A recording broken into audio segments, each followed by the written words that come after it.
વિધાનસભામાં તારીખ 19 ફેબ્રુઆરી 2026ના રોજ મારા દ્વારા બે અલગ અલગ પ્રશ્નો ઉપસ્થિત કરવામાં આવ્યા હતા. અમારા વિસાવદર મત વિસ્તારમાં સુખપુર ગામ આવેલું છે અને આ સુખપુર ગામમાં અને જૂનાગઢની બાજુમાં આવેલા ઝાંઝરડા ગામમાં ટીપી 9 અને ટીપી 7 સરકાર દ્વારા ટાઉન પ્લાનિંગ જાહેર કરવામાં આવ્યું છે, જેમાંથી ટીપી 9 સુખપુર એ મારા મત વિસ્તારનું ગામ છે. પણ આજે મેં વિધાનસભામાં પ્રશ્ન પૂછ્યો કે આ ટીપી 9 અને ટીપી 7માં સરકારે ટીપી જાહેર કરીને ખેડૂતોની 40% જમીન મફતના ભાવમાં લઈ લીધી છે. મફતના ભાવમાં એ જમીન સરકાર ખાતે ચડાવી દીધી છે. તો મેં સીધો પ્રશ્ન પૂછ્યો કે આ જમીન 40% સરકાર જે લઈ લે છે એનું કોઈ વળતર ખેડૂતોને ચૂકવ્યું છે કે કેમ? તો સરકારે મને સ્પષ્ટ ના પાડી કે અમે કોઈ વળતર ચૂકવતા નથી. અહીંયા બે પ્રશ્ન ઉપસ્થિત થયા જે મેં ઊભા થઈને રજૂ કર્યા કે ત્યાં જૂનાગઢની અંદર જૂનાગઢ અર્બન ડેવલપમેન્ટ ઓથોરિટીના જે મુખ્ય કારોબારી અધિકારી હોય એણે અમને એવું લખીને આપ્યું કે ટીપી 9માં 69 કરોડ રૂપિયાનું ખેડૂતોને વળતર ચૂકવવા માંગીએ છીએ અથવા ચૂક્યું અથવા ચૂકવશું, જે કંઈ એણે કીધું હોય તે. જૂનાગઢના સરકારી અધિકારી 69 કરોડ રૂપિયા ચૂકવવાની વાત લખીને સહી સિક્કા સાથે સરકારી કાગળમાં આપે છે. વિધાનસભામાં સરકારે કીધું કે અમે કંઈ ચૂકવતા નથી. એનો અર્થ એ થયો કે જૂનાગઢમાં સરકારી અધિકારી જૂઠું બોલે છે, એણે ખોટી વાત કરી, યા તો પછી વિધાનસભામાં ખોટી રજૂઆત થઈ. એટલે જૂનાગઢ જિલ્લાના જુડાના મુખ્ય અધિકારીએ જે કાગળ આપ્યું એ મેં વિધાનસભામાં બધાને બતાવ્યું આવી રીતે કે જુઓ, જૂનાગઢના અધિકારી ટીપીની જમીન 40% કપાત કરે છે એ ખોટું છે. અને હું જ્યારથી ધારાસભ્ય ચૂંટાયો ત્યારથી પહેલા દિવસથી કહેતો આવ્યો છું કે ગુજરાતના કાયદામાં ક્યાંય એવું નથી લખ્યું કે 40% જમીન કપાત કરી લેવી. છતાંય જબરજસ્તીથી, દાદાગીરીથી, ખોટા કાયદાનું ખોટું અર્થઘટન કરીને મનસ્વી રીતે સરકાર આખા ગુજરાતમાં ખેડૂતોની 40% જમીન છે એ મફતના ભાવે પચાવી પાડે છે. આ ખોટું છે અને વારંવાર મેં રજૂઆત કરી. ગયા સત્રમાં પણ ટીપીમાં જમીનના વળતર બાબતે મારો પ્રશ્ન હતો, આજે પણ છે. દેશમાં ભારતનું સંવિધાન એમ કહે છે કે કોઈ પણ વ્યક્તિની જમીન લેવી હોય તો ફરજિયાત એને સંપાદન કરવી પડે અથવા વેચાતી લેવી પડે. ત્રીજી કોઈ રીતે જમીન સરકાર લઈ શકે નહીં. રોડ બને તો જમીન સંપાદન થાય, રેલવે આવે તો જમીન સંપાદન થાય, તળાવ બને જમીન સંપાદન થાય, ડેમ બને જમીન સંપાદન થાય. તો ટીપીમાં પણ જમીન સંપાદન થવું જોઈએ, ખેડૂતોને વળતર મળવું જોઈએ, મારો પ્રશ્ન હતો. પરંતુ સરકારે આજે મારા પ્રશ્ન પ્રમાણે કોઈ જવાબ આપેલ નથી. બીજું કે આજે મેં પ્રશ્ન પૂછ્યો કે જૂનાગઢ જિલ્લાની તમામ ગ્રામ પંચાયતો, તાલુકા પંચાયતો, જિલ્લા પંચાયત અને મહાનગરપાલિકા અને નગરપાલિકાઓનું ઓડિટ ક્યાં સુધીનું થયું છે અને ક્યાં સુધીનું બાકી છે. અત્યંત દુઃખ સાથે જણાવવું પડે કે જૂનાગઢ જિલ્લાની તમામ ગ્રામ પંચાયતોનું ઓડિટ 2020 સુધી થયેલું છે. 2020 પછી એક પણ ગ્રામ પંચાયતનું ઓડિટ થયું નથી. તાલુકા પંચાયત અને જિલ્લા પંચાયત જૂનાગઢનું ઓડિટ 2019માં થયું. 2019 પછી જૂનાગઢ જિલ્લા પંચાયતનું ઓડિટ થયું નથી. જૂનાગઢની તમામ તાલુકા પંચાયતના ઓડિટ 2020માં થયા, એના પછી કોઈ ઓડિટ નથી થયું. અને જૂનાગઢની મહાનગરપાલિકા એનું ઓડિટ છેલ્લે 2022માં થયું, ત્યારબાદ કોઈ ઓડિટ થયું નથી. ઓડિટ નહીં કરવું એ એમ બતાવે છે કે સરકારે કંઈક ખોટું કર્યું છે. જો ઓડિટ થાય તો કરોડો રૂપિયાની ગ્રાન્ટ કોના ખિસ્સામાં ગઈ, કેવી રીતે ખિસ્સામાં ગઈ એ ભાંડો ફૂટી જાય. અને સમયસર ભાંડો ન ફૂટે એટલે આ ઓડિટ કરવા દેવામાં આવતું નથી.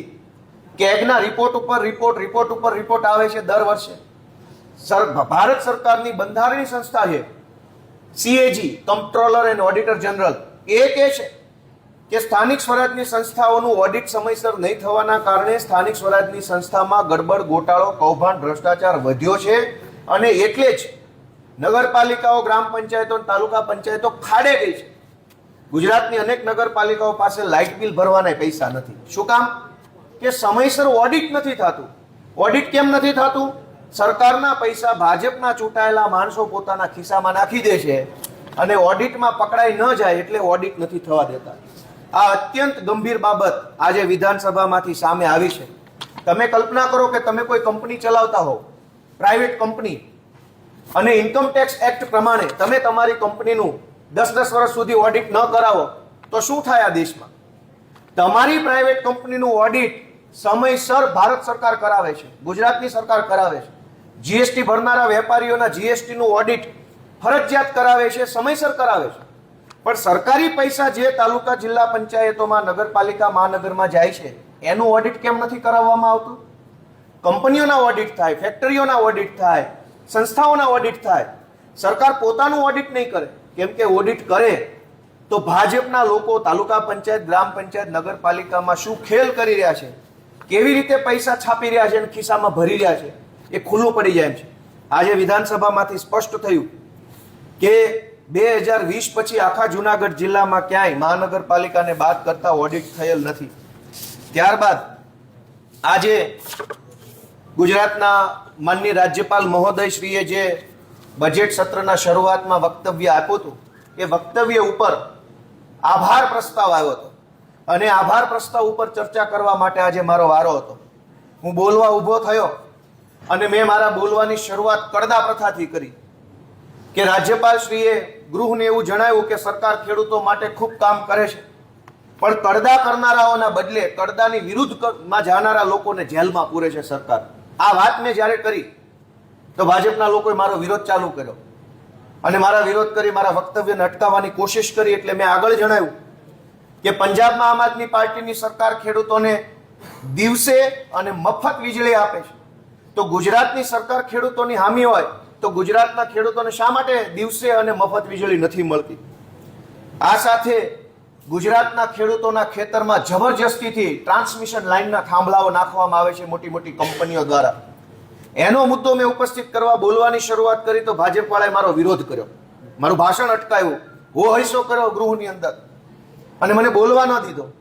હું એમ કહેતો હતો કે ગુજરાતમાં ખેડૂતોના ખેતરમાં અલગ અલગ કંપનીઓ જબરજસ્તીથી પોતાના થાંભલા નાખી જાય છે અને ખેડૂતોને કાણી કોડીનું પણ વળતર આપવામાં આવતું નથી. જમીનનો માલિક ખેડૂત છે. દેશ આઝાદ થયો એ પહેલાથી ખેડૂતના બાપ દાદા વારસાગત રીતે જમીનનું સંરક્ષણ કરતા આવ્યા છે અને આજ કોઈ પણ કંપની આવી પોલીસના સહારે જબરજસ્તીથી થાંભલા નાખી જાય છે તો ખેડૂતને એ થાંભલાનું પૂરેપૂરું વળતર મળવું પડે. માર્કેટ રેટ જે ચાલે છે એ માર્કેટ રેટના 3 ગણા રૂપિયા ખેડૂતને આપવા જોઈએ. આ સિવાય રાજ્યપાલશ્રીના અભિભાષણ ઉપર જે વાત હું કહેવા જતો હતો પણ મને કહેવા ન દીધી અને કહેવાનું બાકી રહી ગયું, એ એવો મુદ્દો હતો કે સરકારે ગૃહની અંદર પોતાની સરકાર પશુપાલન માટે ખૂબ સારું કામ કરે છે એવા વાહવાહી કરતા ભાષણ આપ્યા, પરંતુ ખેત સાથે જણાવવું પડે કે જે કામ સરકારે કરવાનું છે એ કામ અમારા યુવરાજસિંહ જાડેજા કરે છે. આજ ગુજરાતની અંદર ગાયનું અને ભૂંડનું માંસ, એની ચરબીનો ઉપયોગ કરી યુરિયા ખાતર નાખી ઝેરી નકલી દૂધ બનાવવામાં આવે છે અને એ દૂધ હજારો લીટર દૂધ ગુજરાતભરની અલગ અલગ ડેરીઓમાં નાખવામાં આવે છે અને ડેરીઓના માધ્યમથી પાઉચમાં પેકિંગ થઈ એ દૂધ કોઈ નિર્દોષના પેટ સુધી પહોંચે છે. તમે કલ્પના કરો કે ગાય અને ડુક્કરની ચરબી જે દૂધમાં હોય, યુરિયા ખાતર ભરેલું હોય, એવું દૂધ કોઈ નાના બાળકના મોઢા સુધી જાય તો એ અપરાધ તો છે પણ પાપ છે. કોઈ ગરીબ માણસના પેટમાં જાય, કોઈ શ્રમિક માણસના પેટમાં જાય, કોઈ બીમાર વ્યક્તિના પેટમાં આવું ગાય અને ડુક્કરની ચરબીવાળું દૂધ જાય એ કેટલું યોગ્ય છે? સરકારે રોકવું જોઈએ આવા ઝેરી કેમિકલવાળા દૂધને. એના બદલે સરકારે રોકવાના બદલે યુવરાજસિંહની ફરિયાદ નથી લીધી. ગૃહમાં આજે આ મુદ્દો ઉપસ્થિત કરવા માટે મેં કોશિશ કરી તો બહુમતીના આધારે હોબાળો કરી મને બોલતા રોકવામાં આવ્યો અને મને બોલવા ન દીધો. વિસાવદર વિસ્તારમાં, જુનાગઢ જિલ્લામાં અને આમ તો આખા ગુજરાતમાં નકલી સહકારી મંડળીઓ ખૂબ મોટા પાયે ભાજપવાળાએ ખોલી નાખી છે. જે લોકો 2015માં આ દુનિયામાંથી નીકળી ગયા હોય, મૃત્યુ થઈ ચૂક્યું હોય, એના નામની મંડળી 2022માં ખોલી હોય એવી 25 ફરિયાદ મેં જુનાગઢમાં આપેલી છે કે મરી ગયેલો માણસ 2015, 16, 17, 18માં જેનું મૃત્યુ થઈ ગયું, મૃત્યુનું સર્ટિફિકેટ આવી ગયું, એ મરેલો માણસે અરજી આપી 2022માં કે મારે સહકારી મંડળી ખોલવી છે, એને મંજૂરી મળીને સહકારી મંડળી આજે ચાલુ છે. મેં એનો વિરોધ કરવાની આજે કોશિશ કરી ગૃહમાં તો મને બોલવા ન દીધો, મારું માઇક બંધ થઈ ગયું. ભાજપના લોકો હોહૈસો કરવા લાગ્યા, મને આ સહકારી મંડળી ઉપર બોલવા ન દીધો. હું એવી રજૂઆત કરવા જતો કે બાગાયતી પાકો માટે સરકારે કોઈ વિચાર નથી કર્યો. ગીરની કેસર કેરી, વલસાડની હાફૂસ કેરી, દક્ષિણ ગુજરાતમાં કેળા અને ચીકુ, કચ્છની ખારેક, આ આપણા મુખ્ય બાગાયતી પાક છે. આ પાકને જ્યારે નુકસાન થાય છે માવઠાથી, અતિવૃષ્ટિથી, અનાવૃષ્ટિથી, હવામાનના કારણે કે જંગલી કોઈ એવા જીવાતનો ઉપદ્રવ થવાથી જીવાત આવે, એના ઉપદ્રવથી આ પાકમાં કેરીમાં, ચીકુમાં, ખારેકમાં કે નાળિયેરીના પાકમાં નુકસાન જાય તો સરકાર આજે કોઈ પાક વીમા યોજના બાગાયતી પાકો માટે નથી. હું ગૃહનું ધ્યાન દોરવા માંગતો હતો કે બાગાયતી પાકો માટે પાક વીમા યોજના હોવી જોઈએ, પણ દુઃખ સાથે કહેવું પડે કે મને બોલવા દીધો નહીં. બહુમતી એમની છે તો મને દબાવે, અમારી પાર્ટીને દબાવે, અમારા માઇક બંધ થઈ જાય, હોઈસો ચાલુ થઈ જાય, પાટલીઓ થપથપાવીને ઊંચો અવાજ ચાલુ થઈ જાય. પણ ગુજરાતના ખેડૂતોની વાત, બાગાયતી પાક પકવતા ખેડૂતો, જીરાયત પ્રકારના પાક પકવતા ખેડૂતો, દૂધ ઉત્પાદન કરતા પશુપાલક માલધારીઓની વાત ગુજરાતની વિધાનસભામાં નહીં કરીએ તો ક્યાં કરવાની? અને અહીંયા નહીં બોલીએ તો ક્યાં બોલવાનું? તમે રોડ ઉપર નથી બોલવા દેતા, સભામાં નથી બોલવા દેતા, સરઘસ નથી કાઢવા દેતા, ધરણા નથી કરવા દેતા, અને હવે અંદર નહીં બોલવા દે. આ પ્રકારની તાનાશાહી ગુજરાતની સરકાર કરી રહી છે, એની જનતા નોંધ લે એવી હું લાગણી વ્યક્ત કરું છું. અને છેલ્લી વાત કે જે ગૃહમાં હું કહેવા માંગતો હતો પણ મને કહેવા દીધી નથી. ગઈકાલે બજેટ જાહેર થયું અને એ બજેટમાં માનનીય નાણામંત્રીશ્રીએ કીધું કે ગુજરાતની સરકાર 3,18,00,000 લોકોને મહિને 5 કિલો અનાજ આપે છે. એ બાબત એમણે એટલે કે ભાજપની સરકારે ગર્વ સાથે જણાવી. આ ગર્વ લેવા જેવી બાબત છે. 7 કરોડના ગુજરાતમાં 3 કરોડ લોકો તો સરકારના 5 કિલો અનાજ ઉપર નિર્ભર છે. 30 વર્ષથી ભાજપની સરકાર છે અને છતાંય જો લોકોએ 5 કિલો અનાજ માટે થઈ અને સરકાર ઉપર આધાર રાખવો પડતો હોય તો આ સરકારે વિકાસ નથી વધાર્યો, ભૂખમરો વધાર્યો છે એવું કહી શકાય. સરકારે એવું કીધું ગઈકાલે કે સરકારે 4,300 મેટ્રિક ટન મીઠું ગરીબોને આપ્યું. હવે દેશમાં સૌથી સસ્તામાં સસ્તી કોઈ બે વસ્તુ હોય તો એ માચીસ અને મીઠું છે. ગુજરાત રાજ્યના 32 લાખ લોકો મીઠું ખરીદી શકે એવી કન્ડિશનમાં નથી અને એટલે સરકારે 4,000 મેટ્રિક ટન મીઠું આપવું પડ્યું. એક બાજુ વિકાસની મોટી મોટી વાતો આ વિધાનસભામાં બેસીને થાય છે ને એક બાજુ માણસ પાસે મીઠું લેવાના પૈસા નથી. તો કોનો વિકાસ, કેવો વિકાસ, ક્યાં વિકાસ? આ પ્રશ્ન વિધાનસભામાં અમે ઉઠાવીએ કે મીઠાનો વેત રહ્યો નથી હવે પબ્લિકનો, એટલી હદે ભૂખમરો આ ભાજપે પેદા કર્યો છે. એ વાત વિધાનસભામાં અમે બોલી ન જઈએ એટલે બહુમતીના આધારે બધા ઊભા થઈ જાય, હો હલ્લો કરવા લાગે, રાડારાડી ચાલુ કરી દે, પાટલી થપથપાવા લાગે. આ પ્રકારે બહુમતીનો દુરુપયોગ જનતાના મુદ્દા અમે જ્યારે મૂકવા જઈએ ત્યારે થઈ રહ્યો છે.